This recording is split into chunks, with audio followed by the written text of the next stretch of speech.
And I love conversations about, looking at specifically our health. Our health is our wealth. Like, I try to sleep 8 hours a day. I try to eat healthy. I do intermittent fasting. And people say that they looked at things on me on the camera 2 to 3 years ago, and I look younger now. And that's how you can kind of reverse aging, by just reverse the aging process by eating healthy and all these different things. And my guest today is Dr. Neal Barnard. And Dr. Neal, thanks for stopping by. And I always wanted to have doctor in my name for a PhD when I was a teacher, but I never had that opportunity. But thanks for stopping by. And we're going to talk about your new book, Power Foods Diet, the breakthrough plan that traps, tames, and burns calories for easy and permanent weight loss.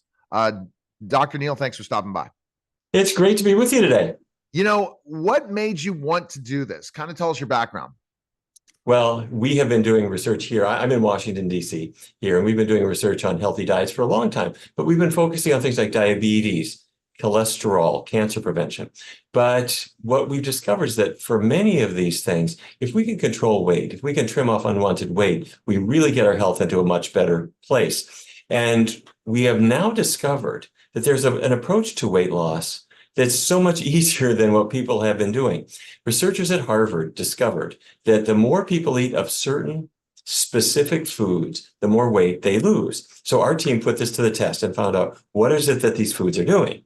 And what they do is they tame your appetite so that you just feel satisfied before you've overdone it. Or in some cases, they trap calories in your digestive tract so that you can't absorb them at all.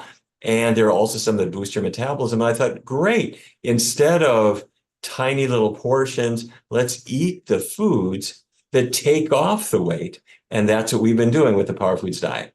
That's really interesting. And I know when we eat things that are not really good for us, first of all, we want to eat more of them.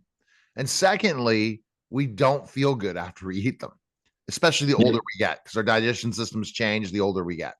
So basically, these foods, coming up with these power foods, is going to make it so that you're going to feel full, not like having to have 6 tiny meals a day and make sure you have to have a chef prep to do all the different things. You're making it more easier, right? And some of the foods are just everyday foods that everybody knows about, but we really don't end up putting them in our grocery cart very much. I'll give you an example. At Harvard, the number one food they found for weight loss was the humble, unassuming blueberry. I think, blueberries, what's that about? How can blueberries do this? Well, the blue color comes from what are called anthocyanins. That's the blue pigment, and they tend to be a metabolism booster. So let's say you like blueberries. What we have done then is we thought, let's take another power food, cinnamon. Cinnamon, ginger, capsaicins, and hot peppers. These are all power foods as well. They boost the metabolism. So let's take French toast, make it with a blueberry syrup, put on some cinnamon. And what we're doing is we're building power foods into foods that everybody loves. And so French toast is just one example, but you could do it with a vegetable soup or something like that. You could do it with a pasta that you're choosing in the evening. Let's top it with the power foods so that you can eat. You don't have to limit carbs. You do not have to limit calories intentionally because the diet foods are going to do that for you. Now, it's not just blueberries, cruciferous vegetables, green leafy vegetables, certain melons, citrus fruits will do it, beans will do it. There's a whole number of foods, and the whole point of power foods is let's put them to work. Let's enjoy the ride. So I love the fact is like, and I don't know how many of the fruits are power foods, but when you get a good breakfast where you have all these fruits, it feels like, I don't know what it is that's all cut up, prepared for you. It feels great. It just feels great when you eat it. It's like, you know what? I feel satisfied when I eat fruit. And are there other power foods, just blueberries on that? Oh, there's a huge number of them. For example, when you open up the Power Foods diet, in fact, I have to say when we put out this book, I worked with Dustin Harder, who is the recipe developer, and Lindsay Nixon. And Dustin did all the food photography. And when he sent me all these food photographs, I said, Dustin, that's about 2 inches away from food porn. What are you doing here with all these luxurious foods?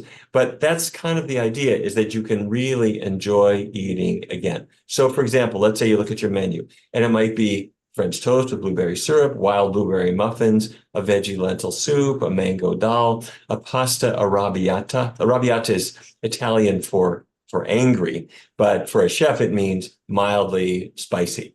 Or we've got desserts like a triple berry sorbet or wild blueberry pops or carrot cake. Or I think we got brownies where if you got, let's say you got a sweet tooth, I'm going to satisfy it with the power ingredients that improve your metabolism, but are also tasty. So it makes it really simple. I think it's fantastic. And I guess the whole goal is you don't want to have this boring diet for people, right? That's one of the other reasons you wrote the book, right? If I gave you a boring diet, you would quit. If I told you you could only eat 800 calories a day, you would quit. You'd be ready to eat the sofa by Wednesday. If I told you you can never eat carbs and you say to me, wait a minute, I can never have an orange. I can never have a piece of bread. I can't have pasta. I can never have a plate of mashed potatoes again for the rest of my life. You would quit. So the point of this is to say, let's look at the foods that really work for you the most. And again, they've got to tame your appetite. Now, this doesn't mean that your appetite is shut off. What it means is if I were to give you a power foods meal, let's say it's my Southwest chili, for example, and then I'm going to compare it to a regular chili. And I figure, okay, stop when you're full. At the point that you are full with my power food Southwest chili, it's about 200 calories less than what it would take to fill you up with another kind. And part of this is an amazing thing. You know, the GLP-1 drugs like Wegovy or Ozempic, what they are doing is they're trying to trick, it's a synthetic form of GLP-1, which goes to the brain, turns on your appetite.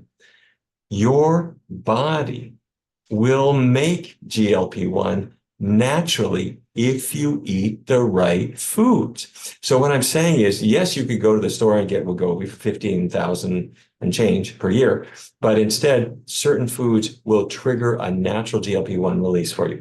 That's why we call them power foods. So as a doctor and as a researcher, we've looked at thousands of patients and put it to the test. And we found that there is one way to really help people tackle not just their weight problems, but deal with their cholesterol issues, their diabetes issues, and that's to use the foods that have the real health power. You've experienced this in your own life, is that there's certain foods that you might love, but they just don't love you back. No, they don't And anymore. And then it's like when you do, you kick yourself, but that's, and I don't like that. So, and and it's like, okay, even like candies now. I'm 51. And like of all I have the sweet tooth for the, those candies that are just empty calories and you just eat them. Now I don't even like them in my digestive system. Once I started doing yoga, I can tell what foods are good for my digestion and which ones are not. And because of yoga, my digestion system's changed. So I see you talked about exercise is an important part of it as well. DDPY yoga is my favorite. It's Diamond Dallas Page's yoga is a resistance training yoga that you can just do. And it's like absolutely changed my life. Add that with intermittent fasting and eating the right foods. And you feel a lot more energy and not down. And it really helps the brain and everything. I'm so glad that you mentioned this about the physical activity part, because there are a lot of people who feel like, I'm too sluggish. I don't feel like moving. Going to the gym is not a possibility. Or there are people for whom that just really isn't a realistic possibility due to a disability or excessive overweight. What we have found is that when you eat the right foods, as the weight starts to come off because of the power foods, you're more able to exercise. Your energy is better. Your digestion is better. Because of these. Yeah, and then of course, what started us off on this in the first place was diabetes. For people who have high blood sugars, we have found that you don't have to worry about so much about the carbohydrate that you're eating, which is what everybody worries about. Instead, what we've discovered is that power foods will boost insulin sensitivity in your body, so that people actually can eat foods that they enjoy. Now, don't get me wrong. I'm not suggesting that you should be eating a lot of really junk food. That's not the idea. The idea is to eat healthful foods, but make them in the way that they kind of tickle your taste buds and that your body reacts really well. Let's get that energy. Let's get your glucose down. Let's get your cholesterol down to where you want to be. Let's make it so that your doctor says, you are doing something great. But you know what's the most important thing of all? To get into a healthy way that you inspire the people around you to want to be healthy too, because that way you're going to save their life. You're going to make them healthier. I think it's fantastic. And like it gets me excited. And then when I have the power outage, oh my goodness. I literally was fast food joint and I felt crap. I'm like, oh my gosh, I got to get back into this. And when we do work out and we do weight resisting training, the scale is not the place. It's to look at your body in the mirror. Wouldn't you agree that's another part is important in looking at when you're in diets? It's not always the weight, it's your size. Well, let me take a different view on it because once in a while I'll meet with somebody and they say, I've been doing this for a week or so and I haven't really lost weight yet. I have to say, with the power food diet approach, if the scale has not changed, then it's not working. So I'm going to be honest with you. If let's say you're weighing a certain amount and it's not changing, then something is wrong. So we want to go in, and I do have a troubleshooting part in the power foods diet, and it's invariably something that a person thought was healthy, that they are increasing a lot, but is not a power food at all. So yeah, I want to see that scale move, and I want to see it move big time. You'll see people in here who have lost 100 pounds, more than 100 pounds. The power foods are weight loss foods. Let me give you an example of a food people think is healthy that isn't: salmon. People go to the store, they pick up salmon, and it's wild caught salmon, and they think, why am I, not losing weight? When people eat a lot of salmon, their weight loss just stops cold. Now, why would that be? It's good fat, right? Here's the issue. All fats, good fats, bad fats, have 9 calories per gram. That's more than twice the calories in carbohydrate. And if it's Atlantic salmon, it's 40% fat. If it's Chinook salmon, it's 52% fat. So unfortunately, although it may be a better quality of fat than you'll get in a steak, it's still so much fat that it stops weight loss. I'll give you another example: coconut oil.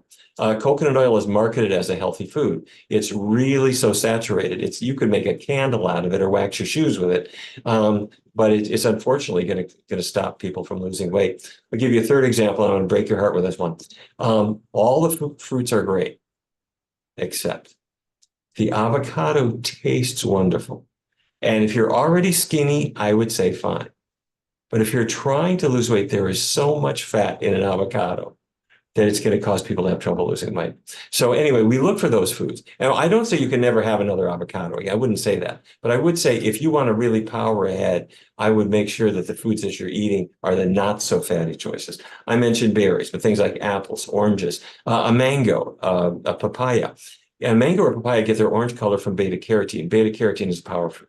Beta carotene is an antioxidant that doesn't just reduce cancer risk, but it also, according to the best research we have, facilitates weight loss as well. And are we seeing in our country we're just not having enough exercise? People are not exercising enough.